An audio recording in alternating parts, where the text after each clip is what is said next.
अब इसमें भी रहस्य है। पादुकाएं क्यों दी? अरे भैया, किसी को गले की चैन दोगे, जब चैन देखोगे तो गले की याद आएगी कि नहीं आएगी? अंगूठी देखोगे तो उंगली की याद आएगी।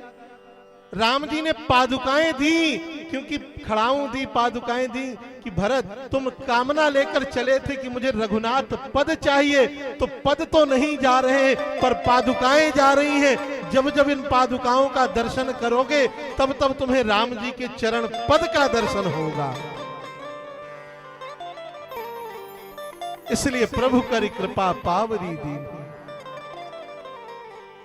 सादर भरत शीस धर लीनी। और जो प्रेम भरत जी महाराज का है वही प्रेम गोपियों का है। ये दूसरा उदाहरण प्रेम के लिए। आप लोगों ने प्रेम की व्याख्या तो सुनी होगी पर थोड़ा बहुत विपरीत सुनी होगी। पर आज प्रेम समझ लेना, गोपियों को भगवान की प्राप्ति नहीं हुई। भगवान वृंदावन में छोड़कर गोपियों को चले गए हैं। और गोपियों का प्रेम किस कोटि का प्रेम है? देखो, भगवत प्राप्ति की आचार संहिता बनाई है विद्वानों ने। जैसे चुनाव की आचार संहिता होती है, वैसे ही भगवान की प्राप्ति की आचार संहिता है। और गोस्वामी जी ने संहिता में पहला क्रम कौन सा रखा? अरे निर्मल मन जन सो मोहि पावा, निर्मल जन सो मोहि पावा, निर्मल मन जन सो मोहि पावा, निर्मल मन जन सो मोहि पावा, मोहि कपट छल छिद्र न बावा, मोहि कपट छल छिद्र न भावा, निर्मल मन जन सो मोहि पावा, निर्मल मन जन सो मोहि पावा। ये पहली आचार संहिता है भगवान को पाने की।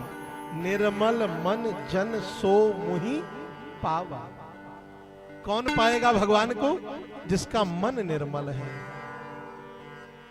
और दूसरा, राम ही केवल प्रेम प्यारा। मन को निर्मल कर लो और हृदय में प्रेम भर लो। गोपियों का भी प्रेम कोई सामान्य प्रेम नहीं था, बड़ा निर्मल प्रेम था। ये किसने बताया? कबीरदास जी ने बताया। जब भगवान बालकृष्ण महाप्रभु श्री रघुनाथ जी, रामलाल जी कबीरदास जी के पीछे पीछे चलते बनारस की गलियों में गंगा के तट पर, तो भगवान कबीरदास को बुलाते, अरे कबीर ठहर जा, अरे कबीर ठहर जा। और क्यों बुलाते कबीर को? कि कबीरा मन निर्मल भयो जैसे गंगा नीर, पाछे पाछे हरि फिरे कहत कबीर कबीर। भगवान कहते हैं कबीर तेरा मन बड़ा निर्मल है, इसलिए तो मैं तेरे पीछे पीछे डोल रहा हूं। इतना पवित्र मन है तेरा। कबीरदास जी ने कहा बस हमारा ही मन निर्मल दिखाई दिया? बोले हाँ।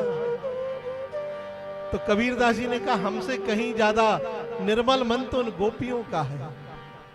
और क्या कहते हैं कबीरदास जी? उत्तर दे रहे हैं भगवान की बात का कि कबीरा कबीरा का कहे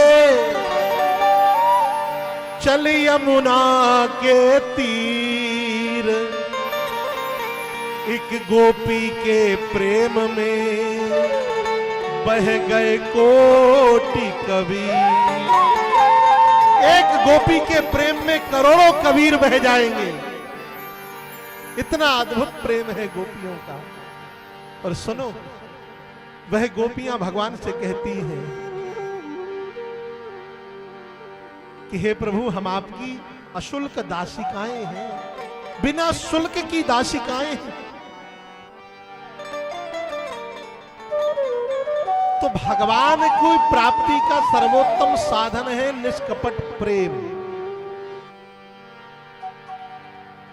और देखो, जब आप भगवान से कुछ मांगोगे नहीं ना, तो भगवान सब कुछ दे देंगे। और जब मांगोगे तो उतना ही देंगे जितना मांगोगे। देते तो हैं भगवान, क्योंकि भगवान का स्वभाव है उदारता। भगवान का प्रधान गुण है उदारता। जय हो विराजो आशीष जी। कैसे पता चलेगा कि भगवान उदार हैं? आप सबको एक घटना बता दें। जब भगवान ने शिशुपाल को मारने के लिए एक सुदर्शन चक्र चलाया, तो भगवान की उंगली में सुदर्शन की रगड़ होने के कारण रक्त बमन होने लगा, बहने लगा रक्त। कि जब लो देखे द्रौपदी ने यदुवीर, द्रौपदी जी ने देखा कि भगवान की उंगली से रक्त बह रहा है, तो सभी अष्टपटरानियां भागी दौड़ी। कहां? कपड़ा लेने के लिए, औषधि लेने के लिए वैद्य के पास। पर द्रौपदी ने कुछ नहीं देखा। क्या? जब लो देखे द्रौपदी ने यदुवीर, तो तुरंत चीरो आपनो चीर। अपनी साड़ी के पल्लू को चीर दिया और साड़ी के चीर को फाड़ करके भगवान की उंगली में लपेट दिया। ठाकुर जी ने कहा, अरे बहन, तुमने साड़ी क्यों फाड़ दी? तो द्रौपदी का जवाब बड़ा सुंदर है। द्रौपदी कहती है कि ठाकुर, मैंने ना चीरो ये चीर, देख उंगली की पीर, ये चीर ही स्वयं हुए हैं अधीर। तो आप कहते हो महंगी है साड़ी ना,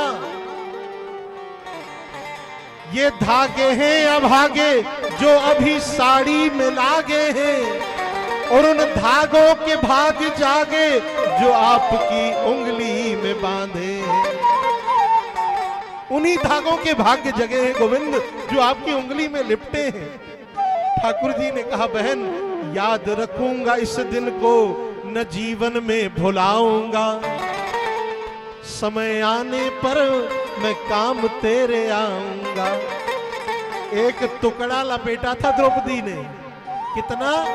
एक टुकड़ा।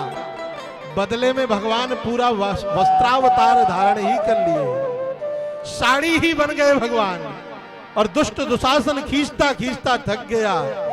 सारी बीच नारी है कि नारी बीच सारी है, सारी ही की नारी है कि नारी ही की सारी है।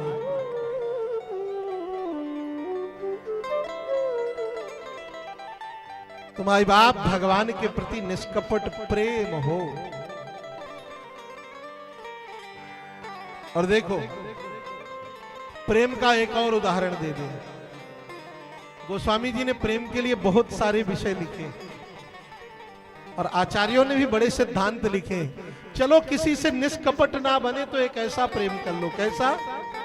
कि काम ही नार प्यार जिमी, लोभी के जिमीदाम, और तुम रघुनाथ निरंतर ही, प्रिय लाग्यो हीरा।